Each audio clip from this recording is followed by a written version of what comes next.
Hello everyone, आप देख रहे हैं अपना यूट्यूब चैनल लिटिल कॉन्वर्सेशन। मैं हूं आपके साथ मंशुत त्रिपाठी। गवर्नर का रोल इंडिया में बहुत ही कंट्रोवर्शियल रहा है। हमेशा ही कुछ न कुछ डिबेट उसके ऊपर होती ही रहती है। किसी न किसी कंट्रोवर्सी में गवर्नर का ऑफिस घिरा ही रहता है। जब ये ऑफिस एस्टैब्लिश किया था कॉन्स्टिट्यूशन मेकर्स ने 90 through the article 153 of the constitution, उनकी मंशा ये थी कि ये एक गवर्नर का ऑफिस कॉन्स्टिट्यूशनल हेड बन के रहेगा, एक सेरेमोनियल हेड बन के रहेगा। लेकिन इन actual practice over the years, specially after 1967, जो कॉन्स्टिट्यूशन मेकर्स की मंशा थी और जो एक्चुअल प्रैक्टिस है उसके बीच काफी गैप निकल के आया है।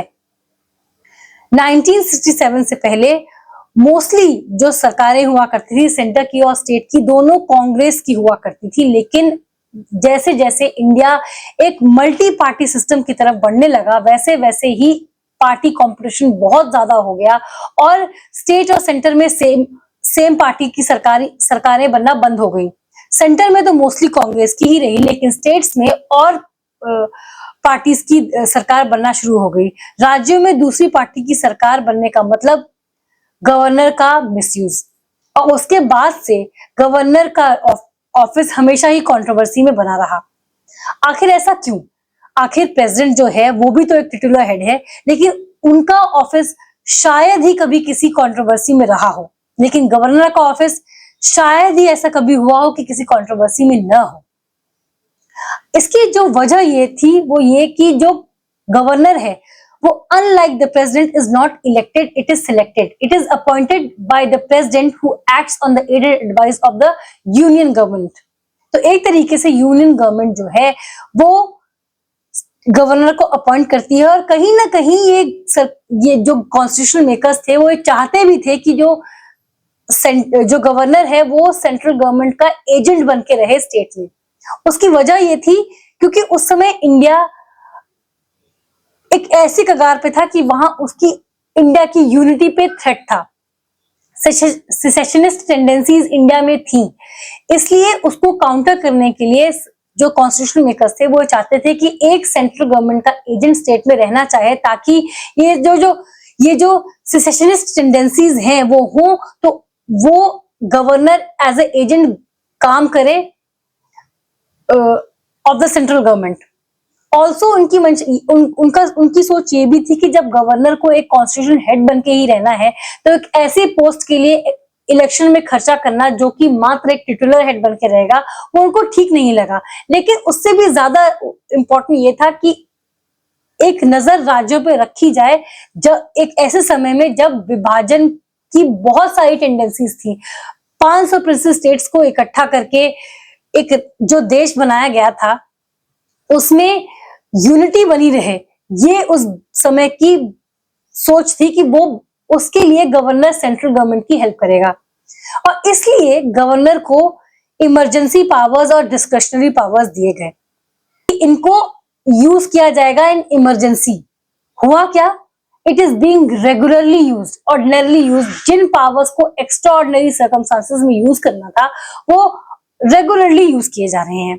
ये पावर्स क्या है? कुछ आप इन्हें डिस्क्रिशनरी पावर्स या इमरजेंसी पावर्स कह सकते हैं, और ये दो तरीके के हैं। एक कॉन्स्टिट्यूशनल डिस्क्रिशन है, एक सिचुएशनल डिस्क्रिशन है। कुछ इमरजेंसी पावर्स लिस्टेड है जैसे आर्टिकल 356, उसमें ये लिस्टेड है कि अगर गवर्नर को ये लगता है कि जो स्टेट में कॉन्स्टिट्यूशनल मशीनरी की ब्रेकडाउन हो गई है तो वो प्रेसिडेंट को रेकमेंड कर सकता है फॉर प्रेसिडेंट्स रूल। इसका मतलब ये है, प्रेसिडेंट रूल मतलब सेंटर गवर्न करेगी उस स्टेट को जहां पे प्रेसिडेंट रूल लग गया है, और उसके बाद जो सारे एडमिनिस्ट्रेटिव पावर्स है वो गवर्नर को मिल जाएंगे। गवर्नर सर्वा हो जाएगा। The state will be run by the governor. Article 200 is yet another constitutional discussion, जहां पे गवर्नर अपनी समझ के हिसाब से एक ऐसा बिल जो कि स्टेट लेजिस्लेचर ने पास कर दिया है उसको प्रेसिडेंट की रिकमेंडेशन के लिए प्रेसिडेंट की कंसिडरेशन के लिए, प्रेसिडेंट की रिकंसिडरेशन के लिए रिजर्व कर सकता है।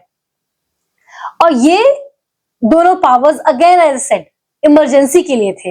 इनफैक्ट 111 इमरजेंसीज लिस्टेड हैं और सब में ये लिखा है कि अगर गवर्नर ये रिपोर्ट प्रेसिडेंट को देता है, अगर प्रेसिडेंट को ये रिपोर्ट गवर्नर से मिलती है कि एक जो काउंसिल ऑफ मिनिस्टर्स है they have been removed, they have resigned और दे हैव बीन डिफीटेड, या किसी भी वजह से जो कॉन्स्टिट्यूशनल मशीनरी का ब्रेकडाउन हो गया है, तो प्रेसिडेंट गवर्नर के कहे पे वहां पर सेंटर रूल लगा देगा, प्रेसिडेंट रूल लगा देगा। एंड आगे क्या करना है उस बात में भी वो गवर्नर की राय लेगा, गवर्नर वहां का सर्वे सर्वा हो जाएगा।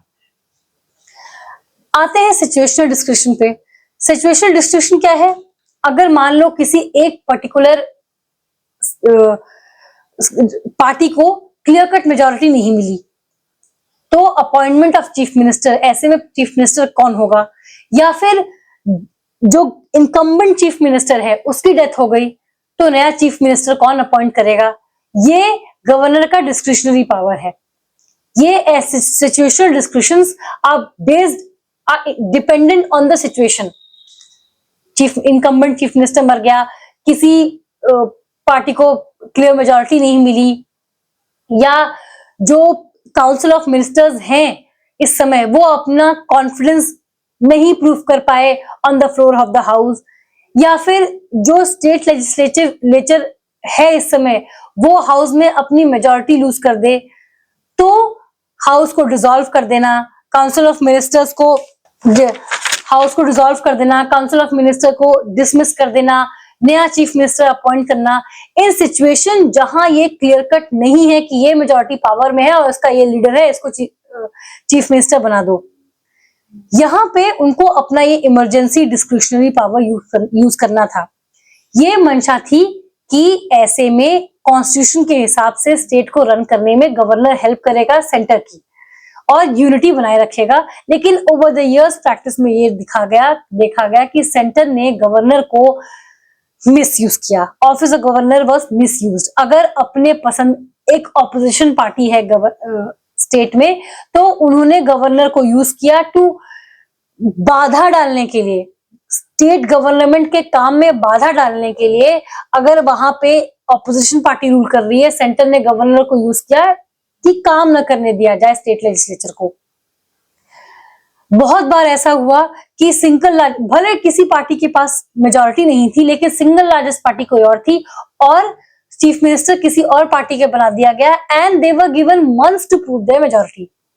ऐसा हुआ, बहुत बार हुआ कि प्रेसिडेंट रूल लगा दिया गया एंड बहुत दिनों तक इलेक्शंस नहीं हुए, प्रेसिडेंट रूल लगा रह गया।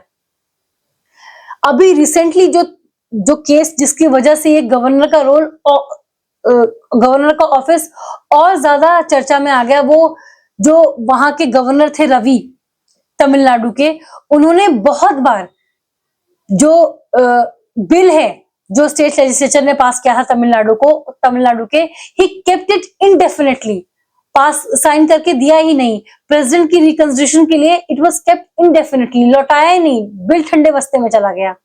इसकी वजह से बहुत कंट्रोवर्सी है और ये इकलौता केस नहीं है गवर्नर रवि का। ये 1967 से गवर्नर का रोल, गवर्नर का misuse has been rampant by every party. ऐसा नहीं है कि ये काम सिर्फ बीजेपी ने किया है या ये काम सिर्फ कांग्रेस ने किया है। Both the parties can be accused of misusing governors office. And ये जो खटपट हुई, इसको देख के 1983 में एक कमीशन बिठाया गया under the chairmanship of justice Ranjit Singh Sarkaria, और सरकारिया कमीशन ने 1987 में अपनी रिपोर्ट सबमिट की, जिसके अकॉर्डिंग उन्होंने ये रिकमेंडेशन दिया सरकारिया कमीशन ने कि जो गवर्नर है वो ना सिर्फ एक इमिनेंट अथॉरिटी होना चाहिए, अपने एक फील्ड में वेल नोन जाना माना इंसान होना चाहिए, बल्कि उसका अपॉइंटमेंट चीफ मिनिस्टर से कंसल्टेशन में होना चाहिए। उसका वो स्टेट के बाहर का होना चाहिए। मान लो उत्तर प्रदेश में अपॉइंट करना है तो उत्तर प्रदेश का वो गवर्नर नहीं होना चाहिए, किसी और स्टेट का होना चाहिए, ताकि वहां के लोकल पॉलिटिक्स में वो ज्यादा इन्वॉल्व ना हो, वो एपॉलिटिकल हो, किसी पार्टी के साथ उसकी लॉयल्टी ना हो। रिसेंट ईयर्स में गवर्नर बनने से कुछ साल पहले तक उसका एक्टिव पॉलिटिक्स में कोई भी रोल ना हो, वो पॉलिटिकली एक्टिव ना हो, एक डिटैच्ड फिगर हो, किसी पार्टी के साथ उसकी लॉयल्टी ना हो। मैं ठीक है, मैं कांग्रेस, मान लो मैं कांग्रेस की पार्टी की नहीं हूं, I am not a congressman, मैं ठीक है, मैं आज बीजेपी की पार्टी की नहीं हूं, लेकिन अपनी आइडियोलॉजी से बीजेपी की हूं या अपने आइडियोलॉजी से कांग्रेस की हूं।